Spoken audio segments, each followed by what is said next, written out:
Halo teman-teman semua, selamat datang kembali di kanal ini. Pernahkah Anda melihat seorang pengusaha muda yang sukses luar biasa dan ada bisikan di hati Anda? Ya, dia mah enak, tinggal nerusin bisnis orang tua. Atau mungkin Anda justru merasa tertantang. Gue harus buktiin kalau bisa sukses dari nol, tanpa bantuan siapa-siapa.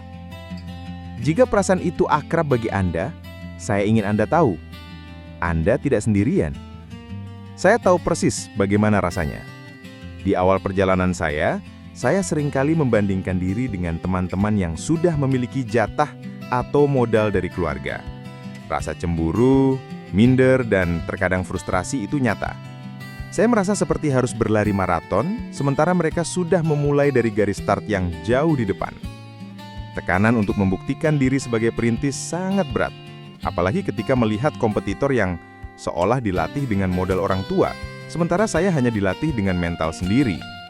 Namun, titik balik itu datang ketika saya menyadari bahwa perdebatan perintis atau pewaris ini adalah jebakan. Keduanya memiliki tantangan dan kelebihan masing-masing. Saya mulai memahami bahwa menjadi seorang perintis bukan hanya tentang memulai dari nol, tetapi tentang memiliki pola pikir yang kuat, berani, dan adaptif. Saya juga belajar bahwa menjadi seorang pewaris tidak selalu berarti hidup mudah. Seringkali, itu adalah warisan tanggung jawab dan perjuangan yang berat. Di video ini, kita akan membongkar tuntas polemik perintis atau pewaris ini. Kita akan menyelami kelebihan dan kekurangan dari setiap jalur, serta bagaimana kita bisa mengambil pelajaran terbaik dari keduanya untuk membangun kesuksesan yang otentik dan berkelanjutan. Ini bukan tentang memilih salah satu, tetapi tentang menjadi pribadi yang mewarisi nilai-nilai terbaik sambil merintis jalan unik Anda sendiri. Ini cocok banget buat Anda yang sedang berjuang membangun usaha atau karir dari nol, merasa stuck karena terus membandingkan diri dengan orang lain, ingin punya pola pikir yang tangguh dan adaptif, peduli dengan pentingnya warisan yang lebih dari sekedar materi. Mari kita mulai perjalanan ini bersama-sama dan temukan bagaimana Anda bisa menjadi pribadi yang sukses, terlepas dari latar belakang Anda. Perdebatan antara perintis dan pewaris adalah salah satu tema abadi dalam dunia bisnis dan pengembangan diri. Terutama di media sosial, kita sering melihat komentar yang menyoroti perbandingan antara kaum borjuis yang mencoba mengajarkan makna kehidupan dan kita yang berjuang sebagai perintis. Namun, perdebatan ini seringkali menyederhanakan masalah yang jauh lebih kompleks. Keduanya memiliki sisi terang dan sisi gelap yang perlu kita pahami. 1. Sisi gelap menjadi perintis. Menjadi perintis adalah individu yang berani mengambil langkah pertama, menciptakan sesuatu yang baru, dan memulai tren.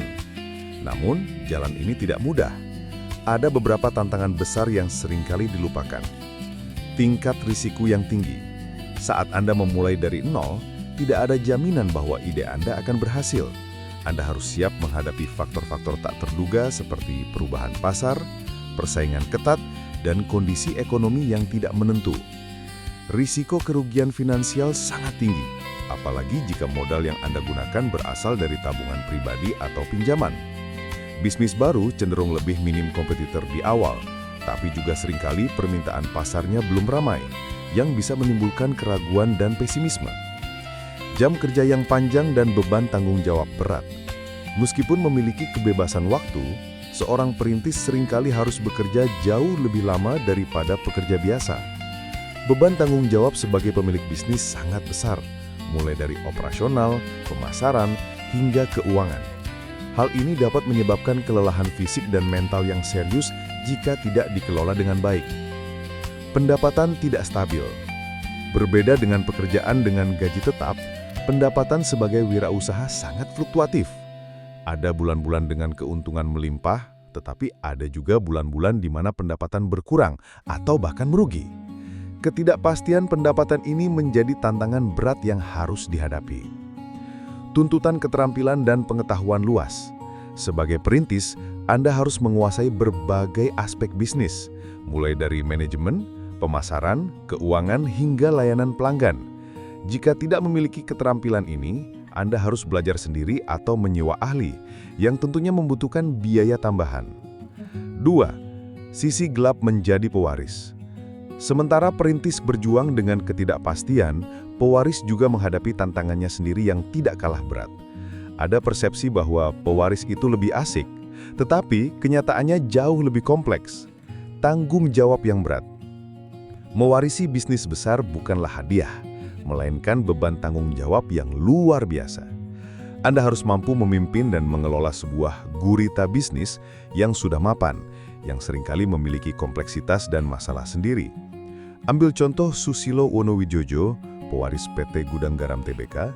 Meskipun ia sukses membawa perusahaan sebagai salah satu produsen rokok terbesar di Indonesia dan masuk daftar orang terkaya versi Forbes, perjalanannya tidak selalu mulus, termasuk menghadapi gugatan hukum yang menyorot dirinya. Menghilangkan identitas diri.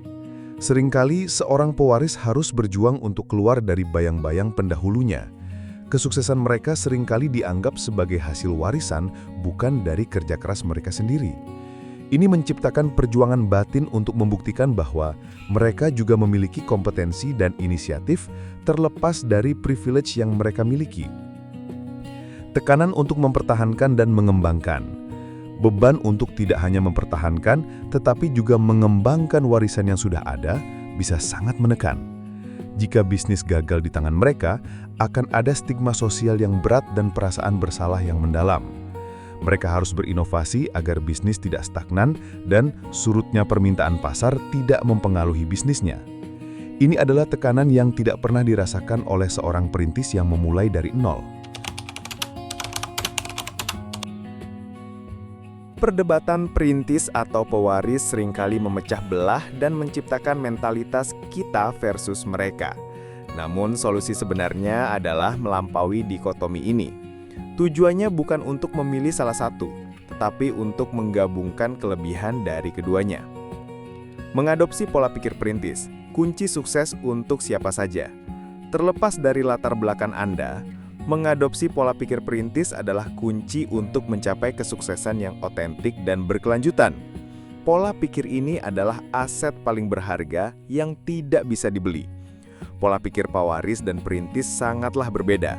Seorang pewaris cenderung fokus pada menjaga kekayaan yang sudah ada, menghindari risiko dan menganggap warisan atau keberuntungan sebagai sumber kekuatan mereka. Jika mereka mengalami kegagalan, mereka cenderung pesimis dan cepat menyerah.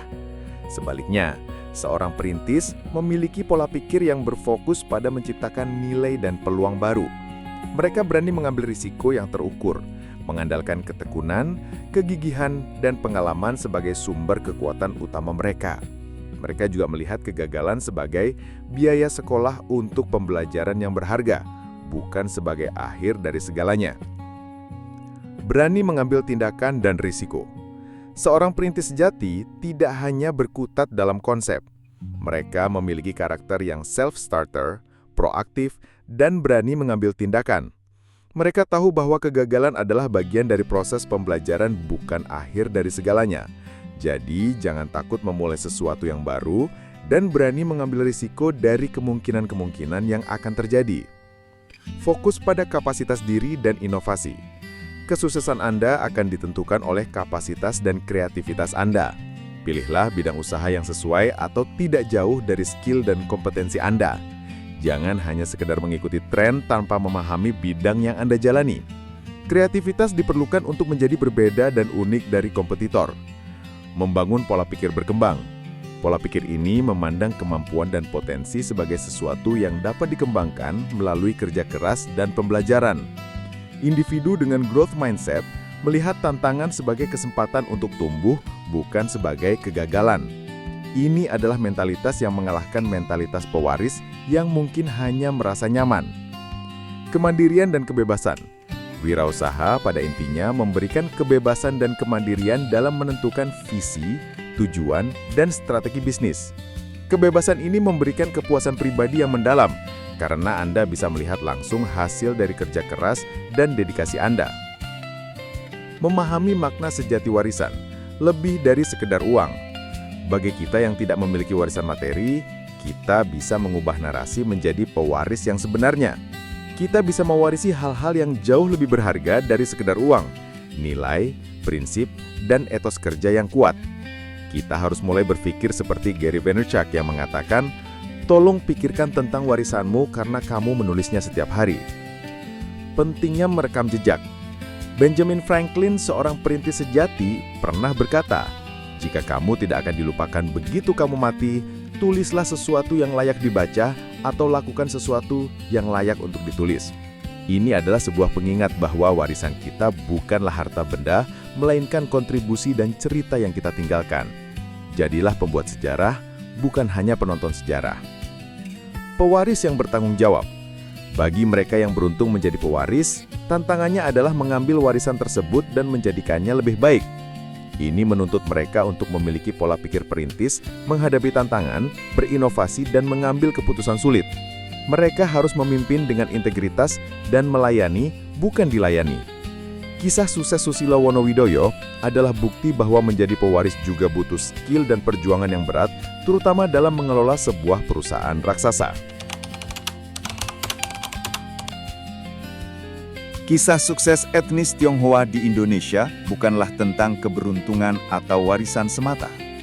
Sebaliknya, hal itu adalah kisah tentang ketahanan, adaptasi, dan transformasi yang dapat ditiru oleh siapapun tanpa memandang latar belakang. Mereka tidak bisa mengandalkan sistem luar, sehingga mereka membangun sistem mereka sendiri yang jauh lebih tangguh dari dalam. Prinsip finansial utama dari tokoh-tokoh sukses seperti Robert Kiyosaki, penulis buku Rich Dad Poor Dad, membedakan antara utang yang baik dan buruk. Utang baik adalah utang yang digunakan untuk membeli aset yang menghasilkan pendapatan pasif, seperti pinjaman modal usaha atau hipotek untuk properti sewaan. Sebaliknya, utang buruk adalah utang yang digunakan untuk membeli liabilitas yang menguras uang dari kantong, seperti cicilan gadget atau utang konsumtif untuk gaya hidup mewah. Memahami perbedaan ini adalah kunci untuk memutus siklus utang konsumtif dan memulai perjalanan membangun kekayaan sejati. Komunitas Tionghoa juga dikenal karena etos kerja mereka yang luar biasa dan semangat pantang menyerah. Mereka menganggap kegagalan sebagai biaya sekolah untuk pembelajaran yang berharga, bukan akhir dari segalanya. Pepatah Tionghoa, waktu terbaik untuk menanam pohon adalah 20 tahun yang lalu. Waktu terbaik kedua adalah sekarang. Menekankan pentingnya memulai dan fokus pada proses yang konsisten. Selain itu, mereka sangat disiplin secara finansial, hidup hemat, dan lebih memilih menginvestasikan kembali keuntungan ke dalam bisnis daripada membelanjakannya untuk gaya hidup mewah. Pendekatan ini sangat berlawanan dengan budaya flexing yang marak di media sosial saat ini. Untuk menerapkan prinsip-prinsip ini, salah satu solusinya adalah dengan mengikuti panduan yang terstruktur, seperti formula 20/20/20 dari Robin Sharma dalam bukunya The 5 AM Club. Formula ini membagi 1 jam pertama di pagi hari, dari jam 5 sampai 6 pagi, menjadi 3 segmen, yang masing-masing berdurasi 20 menit. Bergerak, refleksi, dan tumbuh, di mana masing-masing segmen untuk mengaktifkan tubuh dengan olahraga ringan, mengajarkan meditasi atau membuat jurnal guna memperjelas tujuan dan mengurangi decision fatigue, serta membaca atau mempelajari keterampilan baru setiap harinya. Rutinitas ini tidak hanya meningkatkan produktivitas, tetapi juga membangun fondasi mental dan emosional yang kuat untuk menghadapi tantangan. Kisah sukses etnis Tionghoa di Indonesia adalah cerminan dari kekuatan internal yang ditempa oleh etos kerja, disiplin, dan kemampuan untuk beradaptasi, bukan semata-mata warisan. Jadi teman-teman, perdebatan perintis atau pewaris tidak perlu ada. Tujuan terbaik adalah menjadi perintis yang mewarisi nilai. Mewarisi etos kerja, ketangguhan, dan keberanian dari mereka yang telah berhasil, dan kemudian merintis jalan baru yang unik, sesuai dengan passion dan kreativitas Anda. Segala sesuatu dimulai dari keyakinan untuk berusaha dan berdiri di atas kaki sendiri. Ingat, setiap usaha kecil yang kita lakukan dapat membawa dampak besar. Keberanian ini adalah warisan terindah yang bisa kita berikan, baik untuk diri sendiri maupun generasi yang akan datang. Jadi, sekarang mari kita refleksikan. Apakah Anda lebih merasa sebagai perintis atau pewaris dalam perjalanan hidup Anda? Dan apa warisan yang ingin Anda ciptakan untuk diri sendiri dan orang-orang terkasih? Bagikan di kolom komentar di bawah. Jika video ini bermanfaat, jangan lupa untuk like, share, dan subscribe ke kanal ini agar Anda tidak ketinggalan wawasan dan inspirasi lainnya untuk naik level dalam hidup dan karir Anda. Terima kasih sudah menonton, dan sampai jumpa di video berikutnya.